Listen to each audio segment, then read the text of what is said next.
Muy buenos días, muy buenas tardes a todos los que nos están acompañando en las distintas latitudes del mundo. Nuevo informe del periódico Comunidades Plus, en esta ocasión del martes 10 de enero, junto al director y profesor Natalio Steiner, a quien quiero darle la bienvenida. ¿Cómo estás, Natalio? Hola, ¿qué tal, Ilan? ¿Cómo estás? Un saludo para todos. Tengamos buena semana. Estamos bien, estamos un poco, no sé si la palabra es consternados, pero sí preocupados por la situación en Brasil. Desde aquí, obviamente, que levantamos la voz en defensa de la democracia, en la división de poderes, así que creo que vas a coincidir conmigo en repudiar el ataque que se sufrió el pasado fin de semana contra las instituciones allí en Brasil. Sí, absolutamente. Es injustificado por más que se quiera disfrazar como farsa electoral o como fraude electoral o lo que fuera. Es injustificado y esto no implica una defensa de la política de Lula, que sabemos que desde el punto de vista de la política exterior es fuertemente pro-palestino y la volvió eh, a reafirmar, ¿no? Pero fíjate que no es solo Brasil el tema, ¿no? En Perú hemos visto ya que Castillo ha hecho él mismo un autogolpe institucional y la situación particular de Chile es de por sí bastante delicada también. O sea, hay una fragilidad democrática continental que oscila entre la dictadura y los golpes. En eso va oscilando. Y viene por derecha y por izquierda. No es exclusivo de una ideología.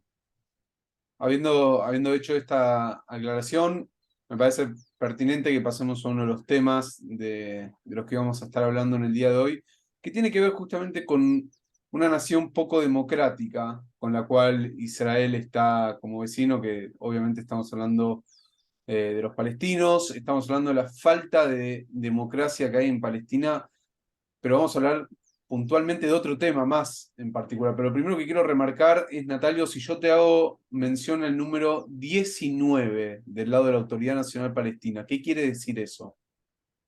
Muy sencillo. Son los 19 años que Mahmoud Abbas, el presidente de la Autoridad Nacional Palestina, viene gobernando lo que podríamos llamar la entidad palestina o la Autoridad Nacional Palestina, el ente representativo ante el mundo de los palestinos.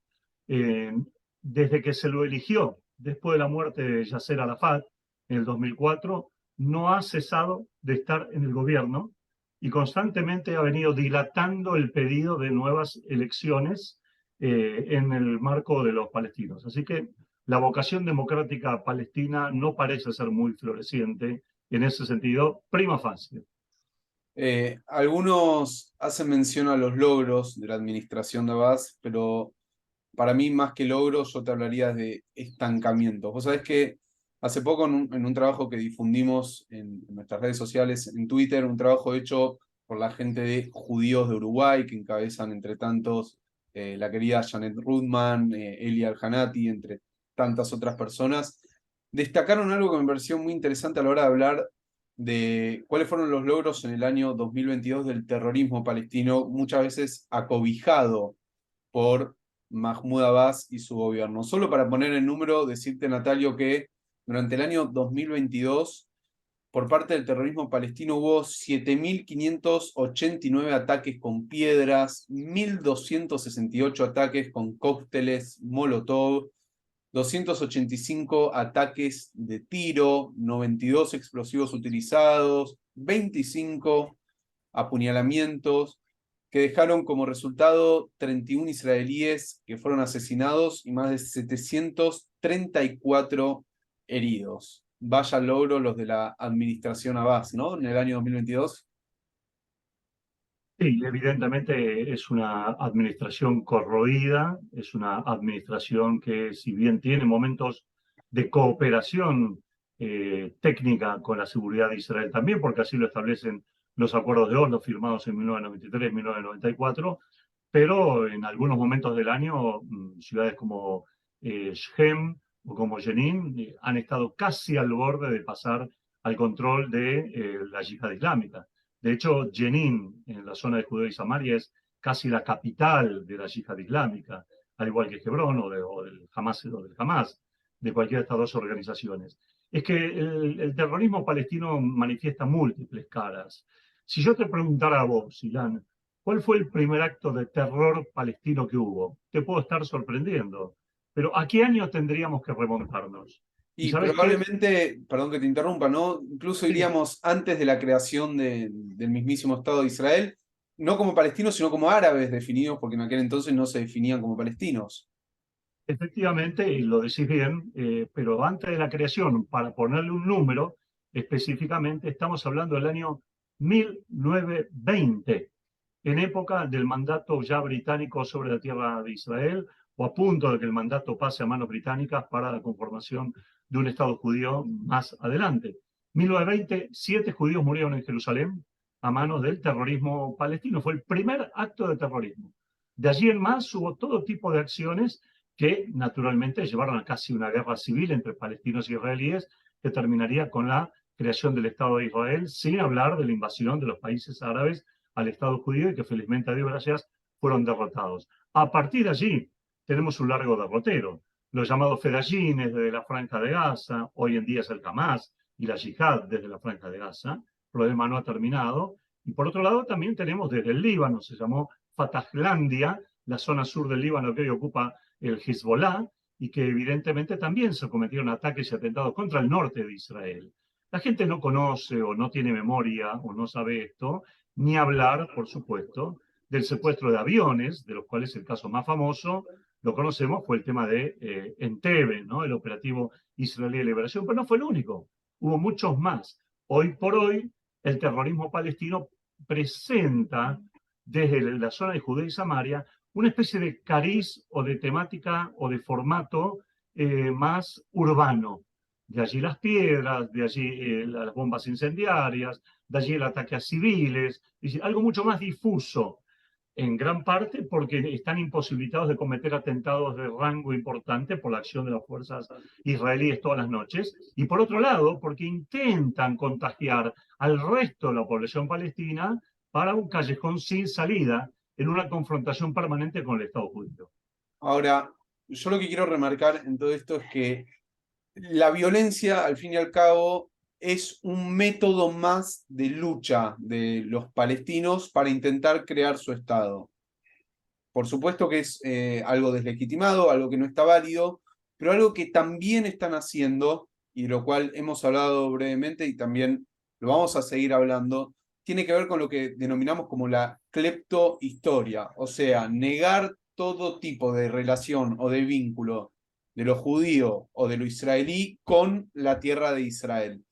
Y además de todo eso, otro de los métodos de lucha que Mahmoud Abbas estuvo aceitando y mucho en estos casi 20 años en el poder, se ve en uno de los organismos más importantes, o si no para decir el más importante a nivel mundial, que tiene que ver con la ONU. Porque si bien vimos la cantidad y no solamente yo no diría la calidad, sino la virulencia con la cual se llevó adelante los atentados en Israel, el año pasado, de forma increíble o poco creíble para los que seguimos mucho el tema de la ONU, Israel fue el estado más castigado por parte de la Asamblea General, con más de 15 resoluciones. Vuelvo a repetir, 15 resoluciones de parte de la Asamblea General en contra de Israel, superando a países como Corea del Norte, superando a Rusia. Rusia apenas tiene 6 con la invasión sangrienta que está llevando adelante en Ucrania. China tiene 0, Qatar tiene 0, bueno, Cuba también. Y así podríamos seguir. Irán, incluso con todo lo que sabemos que está pasando, solamente tiene una queja, por así decir, una resolución de parte de la Asamblea General. Entonces, vemos que ya no solamente la violencia es elegido como camino por parte de las autoridades y mucho también, digo, de la población palestina para llevar adelante su intento de creación de Estado, o sea, la violencia en contra de los israelíes, vemos la cleptohistoria, vemos el lobby que se está haciendo en la ONU, y también quiero que hables de uno de los temas más importantes, de los cuales muchas veces no se habla, que tiene que ver con ONGs ligadas al movimiento BDS. Y aprovecho para preguntarte, ¿qué es el BDS? Sí, evidentemente toca temas variados, importantes, pero que, como vos bien decís, son la otra pata de la retórica palestina. Es decir, el atentado no es solamente el atentado del ataque físico, también viene la deslegitimación de la historia del Estado judío, de la historia judía, la falsificación absoluta de la historia judía, y en esto tenemos que ser muy claros con la gente, en este sentido. En este caso, los responsables principales, mirá hasta dónde debo remontarme, sin saberlo. Los responsables principales de esto, ¿sabes quiénes fueron? Los romanos. El emperador Adriano, en el año 135, luego de la revuelta de Bar Kokhba, ¿sí?, que sometió a los judíos, le sacó el nombre de Judea a la tierra de Israel y le puso el nombre de Filistea, y de ahí proviene la palabra Palestina, latinizada de alguna manera. ¿Quiénes eran los filisteos? El más duro de los enemigos que tuvieron los hebreos en los tiempos de la Biblia, en los tiempos del rey David, en los tiempos prácticamente hasta la destrucción del primer templo de Jerusalén, que después básicamente desaparecieron de la historia.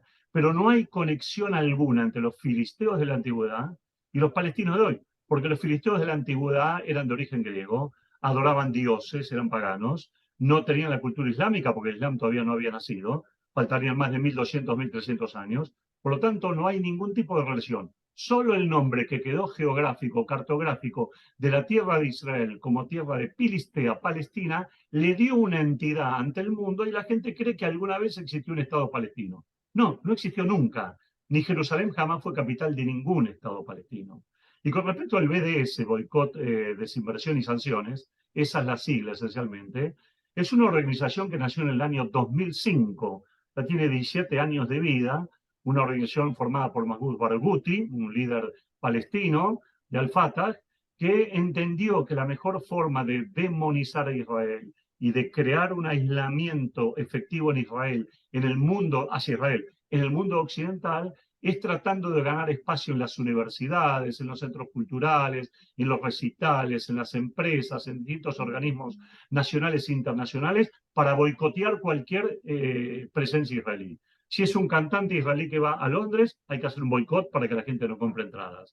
Si es un disertante académico que va a la Universidad de Harvard, hay que boicotear la presentación de ese disertante académico, aunque venga disertante de neurología, que eso sería un beneficio para toda la humanidad. Y desinversiones tiene que ver con el hecho de tratar de incentivar que los bancos, que las empresas, Unilever, la más famosa en los últimos tiempos, etcétera, etcétera, no inviertan en el Estado de Israel, no compren, separen lo que es Judea y Samaria de la tierra de Israel. Es decir, crear ficticiamente ya la idea de que existió un ente llamado Palestina y que dejó de existir por la supuesta invasión israelí a los territorios que hoy reclaman. Hay mucho para hablar del BDS, lo deberíamos tocar en profundidad ya en otro momento, pero esa es básicamente la esencia. Y aclaramos algo más. Lo que hace el BDS también es incurrir en el antisemitismo. Recuerdo cuando el cantante, el rapero estadounidense de origen judío, Matisyahu, quiso cantar en España en el Rototom Sunsplash Festival, le pidieron por favor que él tenía que hablar en contra de lo que el Estado de Israel hacía, cosa que él dijo, ¿por qué lo tengo que hacer si yo soy estadounidense?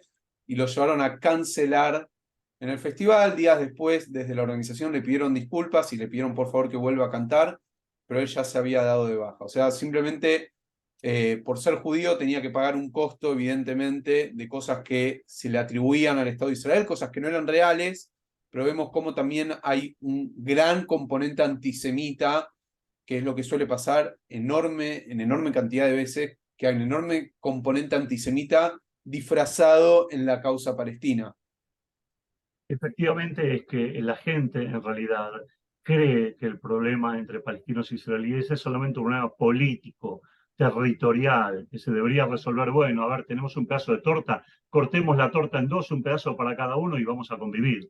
La cuestión no es así, no es tan sencilla, no es tan simple, porque lo que hay en el fondo no es la falta de un Estado palestino per se, sino que es el odio intenso a la existencia de un Estado judío, cualquiera sean sus límites, sean los límites de 1948, sean los límites del 67, sean los límites posteriores. Israel ya ha hecho muchos renunciamientos a distintos países, a Egipto, a Jordania, con el Líbano recientemente también, demostrando que tiene voluntad de ceder territorios cuando del otro lado hay un deseo legítimo de paz.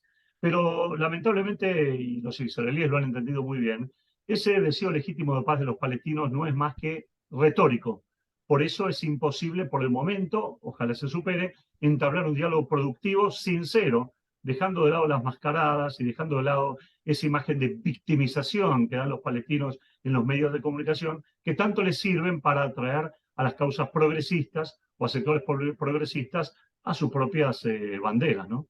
Y de esto en otro momento tendríamos que hablar de un fenómeno muy particular que podría comentarte. Veremos si es tarea para Mahmoud Abbas en sus 20 años de gobierno o para quien lo reemplace a partir de quizás el año que viene. Eso es el tema que está por dilucidarse, podríamos decir, a futuro. Me parece que está bueno que hayamos hecho este espacio para estar hablando justamente de cómo se lleva adelante lo que se denomina como la causa palestina, ¿no? Y empezar a desenmascarar un poco, poner nombres y hablar de tácticas, porque a veces el público en general, los que nos están viendo en este momento, Natalio, quizás no están al tanto, y está bueno poner los acentos donde corresponde y empezar a desenmascarar causas, yo no diría causas fraudulentas, pero sí métodos fraudulentos frente Para conseguir para causas, conseguir objetivos causas. nacionales.